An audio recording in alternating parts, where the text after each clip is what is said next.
They fired him before he could quit.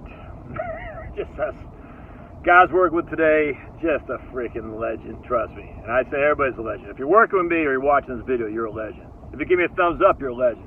If you give me a thumbs down, yeah, you're still legendary. You're taking the time. But this guy just, man, whew. Anyway, and it's just funny. So it was the old scenario that the company gets bought out, you know, new owners come in and blah blah. We've heard this a million times Sunday. He's been with this firm for over 30 years, you know, just doing great work for him. And long story short, a new company, new ownership comes in, and they let's just put it this way: sales went down. Sales went down, and as such, what happens? Well, if we're gonna have massive layoffs, and that's exactly what happened to him. And so he's been there for over 30 years, loyal as can be. Massive layoffs, and he is out on his own. Never heard that before, have you?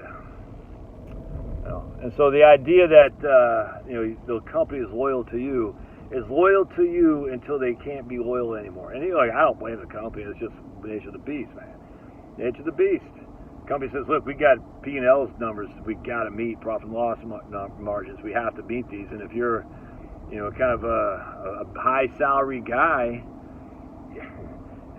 The crazy thing is, though, he's a high salary guy, and we're not talking millions, you know, it's a high salary guy, but he's bringing in the money to justify that salary. So what do they do instead? A company, and this is anyway, they'll hire a lower salary guy to get a quick burst to the P&L, but then that lower salary guy isn't as competent. It's crazy, man.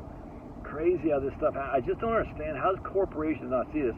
Yeah, you're paying this guy a salary because of what he can bring into the table. Now, if he can't bring to the table, I get it. You know what I'm saying? You got to let go. But then to replace a high salary guy, and I said, well, I'm saying high salary. I'm not talking millions here. I just not. With a guy who's going to take 60% of the high salary guy's money, but he's not bringing 60%. He's not doing it. He's not doing 100%. See what I'm saying? Like the Pareto rule, whatever the hell it is, you know, 20% of your employees make 80% of the revenue. It's like, dude, if you're paying, let's just say for simplicity, you're paying a guy for $200,000 a year. Well, he's bringing in $500,000 a year, or else you wouldn't pay him. But because times are tight for the short term, we're going to fire the $200,000 guy a year and bring in someone making $100,000 a year. But he's not only not going to bring us $500,000, he's not even going to bring us $200,000. He'll bring us $150,000. You see how that works? You're like, this doesn't make any sense. Even if the guy you're paying $200,000 a year was halved his revenue, he's still bringing $250,000. He's still $50,000 in the black.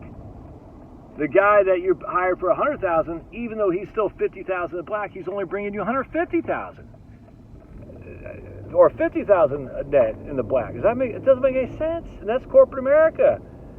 Well, yeah, they're both bringing $50,000. One guy was bringing in 2.5 times salary. The other guy is bringing 50% above salary. The other guy who's bringing 2.5 times salary, even though he's having a bad year because sales are down because there was just too much of a glut in the product that he was selling, he's still bringing in $50K, which is still above potentially what the other guy could bring in, because the other guy's only bringing $150. You see what I'm saying? Does that make sense? And you're just like, this doesn't make any sense. Why would you do that? And you say, well, because look, our bottom line is they're both $50,000 profitable, but one's profitable at $100,000, the other's profitable at $200,000. Yeah, but the problem is that the other guy has proven performance year in, year out. Just one bad year. It's not just this guy. It's this whole department essentially is getting cut. You're like, this. Oh man, it's so. Anyway, so he was in a crappy little job. He's like, I can't take this crappy little job anymore. I'm going to quit.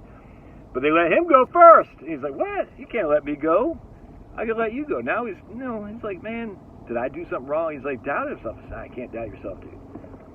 This is corporate America. They don't make any sense. It doesn't make any sense. You can't doubt yourself. Just going back to my man, the song from the band called The Six and the Violence, Petty Staycheck.